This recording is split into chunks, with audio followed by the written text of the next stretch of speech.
চলেছি ত্রিম্বকেশ্বরের পথে। পথের অপূর্ব ভিউ,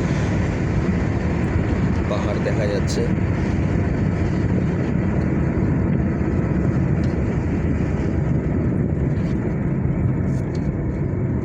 আমাদের প্ল্যানিং ছিল ত্রিম্বকেশ্বরে স্টে করার, কিন্তু আমরা যে হোটেলটা প্রেফার করি ওটাতে রুম অ্যাভেলেবেল ছিল না। অনেক পরে ডিসিশন নিয়েছিলাম, নাহলে ওটা একদম পাহাড়ের মধ্যে আর কি।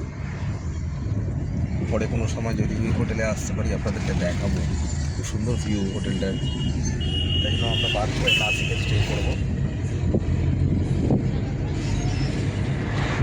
রাস্তাঘাট খুব সুন্দর, এন্টায়ার মহারাষ্ট্রের রাস্তাঘাট খুব সুন্দর, বিশেষ করে এই পার্টে।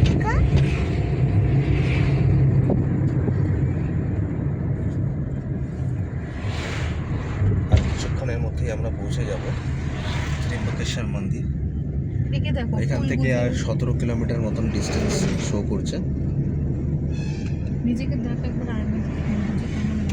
সামনের পাহাড়টা শেপটা কীরকম লাগছে, হ্যাঁ শেপটা কি সুন্দর, যেরকম হচ্ছে শিবলিঙ্গের মতন, একদম শিবলিঙ্গের মতন লাগছে।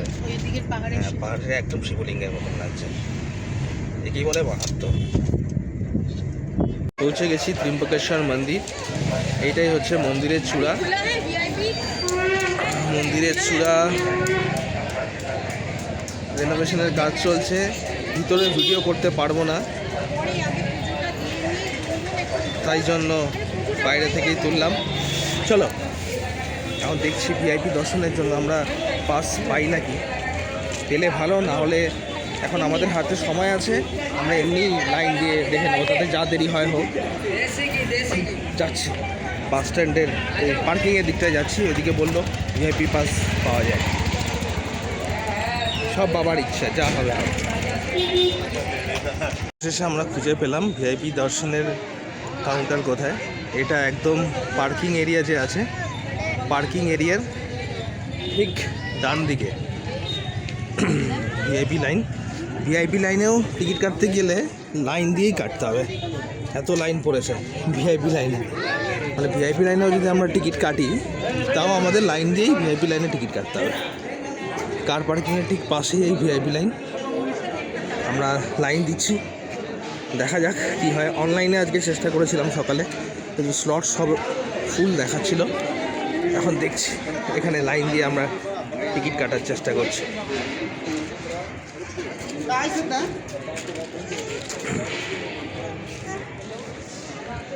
কত করে বলছি? মানে ভিআইপি লাইনেও লাইন দিয়ে টিকিট কাটতে হবে। হ্যাঁ, লাইন দিয়ে টিকিট অনলাইনে কেটে রাখলে ভালো ছিল, কিন্তু আমরা তো শিওর পাইনি, অ্যাভেলেবেল পাইনি। চলো নামো, বাইরেই দাঁড়াচ্ছি। ক্যাশ নেবে কিন্তু, অনলি ক্যাশ। কত করে জানি? 200। দেখা যাক কত নেয়।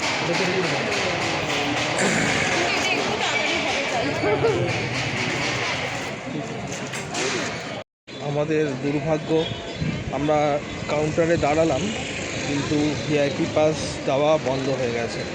মানে আজকে সারাদিনে 5000 VIP pass already sold out হয়ে গেছে। এখনও নতুন করে ভিআইপি পাস দেবে না।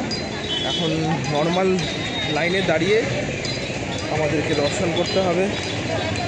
সেটা হতে পারে 3 ঘন্টা, সেটা হতে পারে 4 ঘন্টা, জানি না কতক্ষণ দাঁড়াতে হবে। আমরা আশাহত হই এখন চলেছি নর্মাল লাইনে দাঁড়াবার জন্য।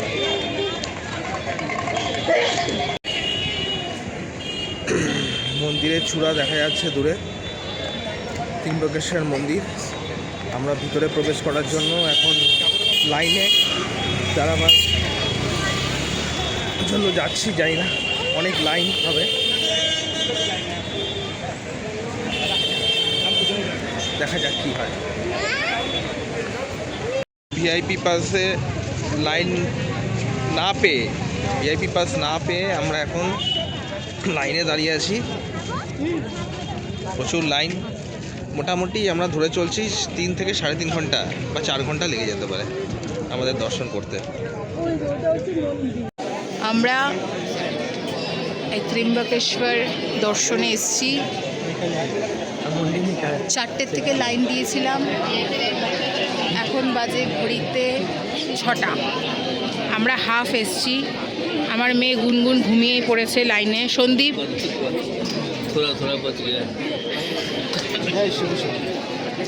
সবাই যাচ্ছে, সবার একটাই ইচ্ছা দর্শন।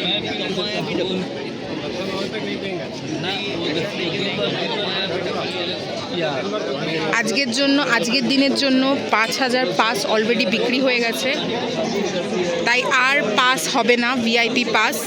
সেই জন্য এখন যা হবে সেটা এরকমভাবেই দর্শন করতে হবে। এই আমরা হাফ এসছি এখন, এই হচ্ছে লাইন, মন্দিরের কাছাকাছি যখন আসবে আবার একবার দেখাবো।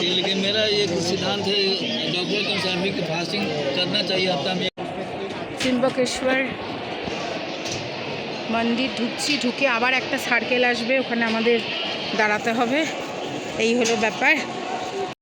আমাদের প্রায় লাইনে দাঁড়ানো হয়ে গেল 3 ঘন্টা মতো, আরও 2 ঘন্টা আমাদের লাইনে দাঁড়াতে হবে, 2 থেকে 2.5 ঘন্টা এখনও ভিড়, মারাত্মক ভিড়।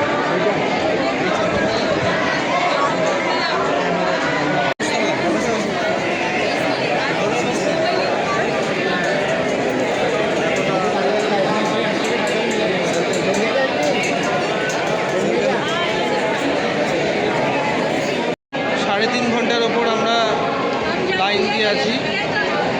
আমরা 4:20 থেকে লাইন দিয়েছি, এখন 7টা।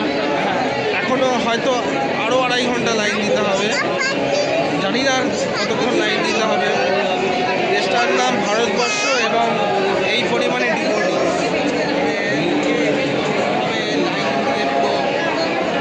জানি না কখন আমরা দর্শন করতে পারবো।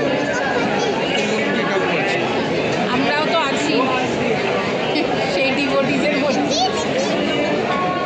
আপনাদের ফাইনালি জানাবো, আলটিমেটলি আমরা কখন দর্শন পেলাম আপনাদের জানাবো। দর্শন আমরা করব। ঘড়িতে এখন রাত 10টা 7, 4:20 লাইন দিয়েছিলাম, লাস্ট ফেজ লাইন চলছে। এই এখনো চলছে। ঘুমিয়ে পড়েছি, তাই আমি ভিডিও করতে পারছি না। ঘুমিয়ে পড়েছে, তাই ভিডিওর দায়িত্ব আমার কাছে এসছে। লাস্ট ফেজ আমরা আছি, এরপর হোপসো যে ডাইরেক্ট দর্শন। অবশেষে মূল মন্দিরের প্রবেশদ্বারে এসে পৌঁছালাম। এবার দর্শন করব, ভিতরে ক্যামেরা অ্যালাউড নয়। এবার দর্শনের জন্য ঢুকছি অবশেষে। এখন প্রায় 11টা বাজে, আমরা দর্শন শেষ করে এই বেরোলাম। দর্শন খুব ভালো হয়েছে, খুব সুন্দর দর্শন পেয়েছি বাবার। বেরোলাম, এখন আমরা গাড়ির দিকে যাচ্ছি। গাড়িটা দেখে নিই কোথায় আছে, তারপর আমরা একটু ডিনার করে হোটেলে চলে যাব। আজকে খুব টায়ার্ড লাগছে। প্রায় 4টে থেকে 5টা 6টা 7টা 8টা 9টা 10টা, প্রায় ছ ঘন্টা মতন লাইনে দাঁড়িয়ে তারপর বাবার দর্শন পেলাম। এই জাস্ট আমরা নাসিকের হোটেলে চেক ইন করলাম। এখন প্রায় 12টা 10 বাজে, মানে আমরা একটা দিন পুরো কাটিয়ে দিলাম। এই হচ্ছে আমাদের রুম, সুইট রুম আছে। এখানে বসে খাওয়ার ব্যবস্থা আছে। এই হচ্ছে ওয়াশরুম।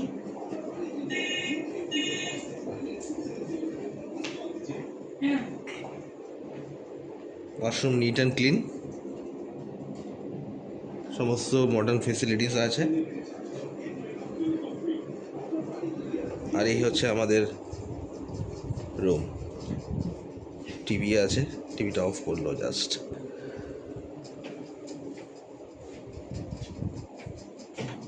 এতটাই রাত হয়ে গেল, আমরা শুধু কয়েকটা ঘন্টার জন্য আমরা রুমে থাকবো। আগামীকাল সকালবেলায় আমাদের এখান থেকে 6টার মধ্যে বেরিয়ে যেতে হবে, কারণ আমাদের 7টার সময় আবার ট্রেন আছে এখান থেকে মুম্বাই যাওয়ার জন্য। তারপর আবার আমাদের বিকেল 4টে নাগাদ ট্রেন আছে মুম্বাই থেকে পুনে যাওয়ার জন্য। আজকে সারাটা দিন খুব হেক্টিক গেল। আসবার সময় রাস্তায় ডিনার কিনে এনেছি, এখন রুমে বসে আমরা ডিনার করে নেব। আজকের মতন গুড নাইট। আমরা আগামীকাল সকালে এখান থেকে চেক আউট করে চলে যাব মুম্বাই, এবং আগামীকাল আমরা সমস্ত কিছু আবার আপনাদেরকে দেখাবো। Good night.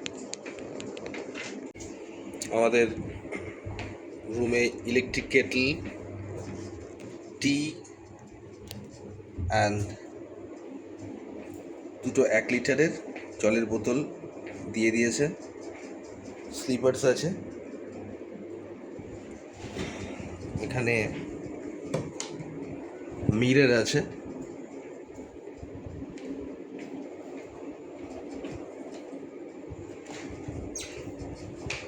আর এটা একটা ওয়ার্ড্রব আছে, অনেকগুলো ওয়ার্ড্রব আছে, অনেক কিছু রাখা যাবে।